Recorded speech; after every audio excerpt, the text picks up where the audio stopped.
Weird things often happen in the world of gaming, and gameranx today wants to bring you 10 weird game stories of April 2016. Number 10, an accidental Chun-Li cosplay. Now forgive me if I mispronounce this woman's name, but a fitness lover named Natasha Encinosa uploaded a photo of herself in a dress that accidentally looks like a dress that Chun-Li wears. Also, this person doesn't forget to do legs. She's extremely muscular and therefore looks a lot like Chun-Li. It's funny when people do things like this by accident because often they get attention that they didn't intend to get. A lot of people congratulated her on this Chun-Li cosplay without really it happening, but she has claimed she'll do it officially and on purpose at some point in the future. Number 9, people mysteriously received money from Steam. A lot of people randomly just got some cash from Steam in their Steam balance. It came in the form of a few dollars, maybe 7 or 8, and people really didn't get an explanation. A lot of people thought it was maybe some kind of a scam brewing, and were very skeptical about spending the balance. But as it turns out, a couple hours later, Valve sent out an email saying it was for people who bought the Dark Souls 3 Steam controller bundle, and they retroactively applied a loyalty discount. I mean, to be completely honest, not knowing why you have money is almost better than getting money. I had to go and ruin that though. I'm just kidding. Thanks for telling people, Valve. Number 8, Intel actually decided to slash 12,000 jobs, or about 11% of all of its jobs, to offset declining PC sales, and also with the intention to quote-unquote reposition itself as focusing on cloud computing and smart devices. Now, it's just weird to hear Intel be like, we're not a PC company. But this is actually what Intel chief executive Brian Krzanich said in a statement. Quote, "We are evolving from a PC company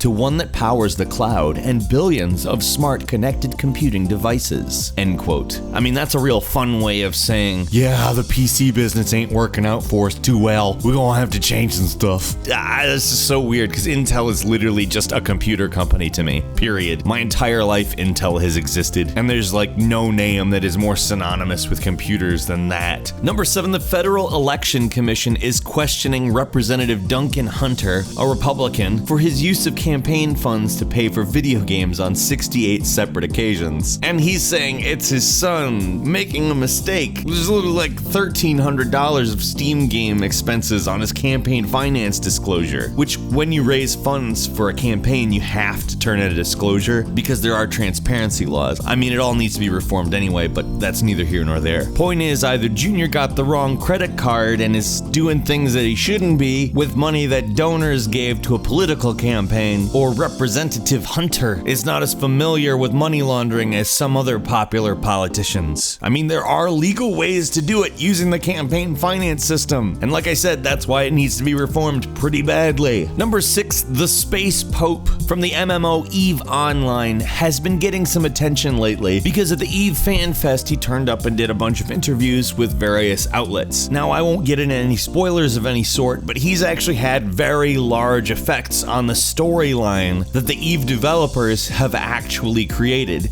and his in-game character, Max Singularity, actually does act as the Space Pope for the New Eden faction, and essentially guides the faith, virtually, for over 300,000 players. And it's not a position that actually was taken by anybody. He just decided one day, you know what, I'll be the Space Pope. In real life, his name's Charles White, and he showed up at several of these conventions dressed like a pope. I don't know, it's just weirdly cool. Number 5, you can now buy officially licensed Pokemon lingerie. I mean, it's Japanese, so there's weirder things that exist than Pokemon lingerie, but we aren't going to talk about that. We're going to talk about the fact that the Pokemon Company teamed up with Yummy Mart, a Japanese lingerie company, to develop a range of Pokemon-themed panties and other wearable stuff.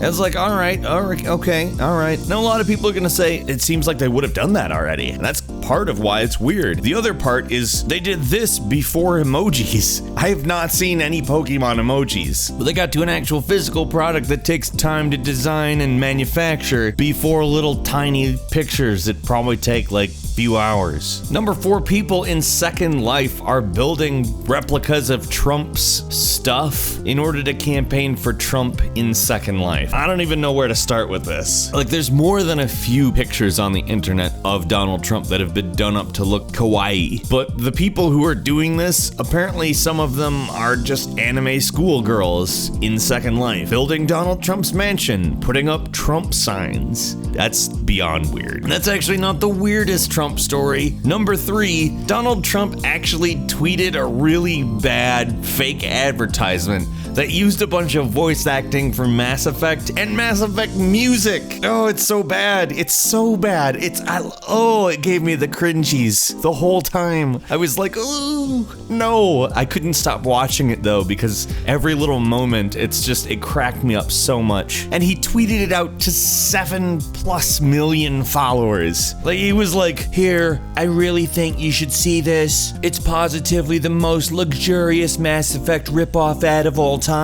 Build a wall, to keep out the Reapers. Number 2, a platform game based on Bill Clinton's cat, the one that was around when he was in the White House, by the name of Socks the Cat, is being released 23 years after its intended release. Socks the Cat Rocks the Hill, which, by the way, is one of the best titles I can imagine for such a game, is going to be released on an actual proper cartridge for the SNES that you can get by backing the game on Kickstarter. Now, the Kickstarter is not yet up, but a couple of details make the game sound a little bit weird. For instance, one of the first things you have to do is push Millie, George H.W. Bush's dog, out the front door, and also avoid Arab terrorist felines, which I don't know about that. But then again, that's 23 years ago, and I don't know if they've changed that or not. It seems like one of those bizarre licensed platformers from the 90s where they kind of just go, yeah, let's make a game of that and expect the money to come in. But for a generation looking for nostalgia, this also may be one of those great things to open up a window back to that time. Also just goofy as shit. A licensed platformer based on Bill Clinton's cat? Come on. And finally, number 1, a news anchor on Fox News, trust me, that has nothing to do with what he says, read a list of things every student should know how to do that included some nice life lessons, like being able to talk to strangers, managing their assignments, workloads, and deadlines.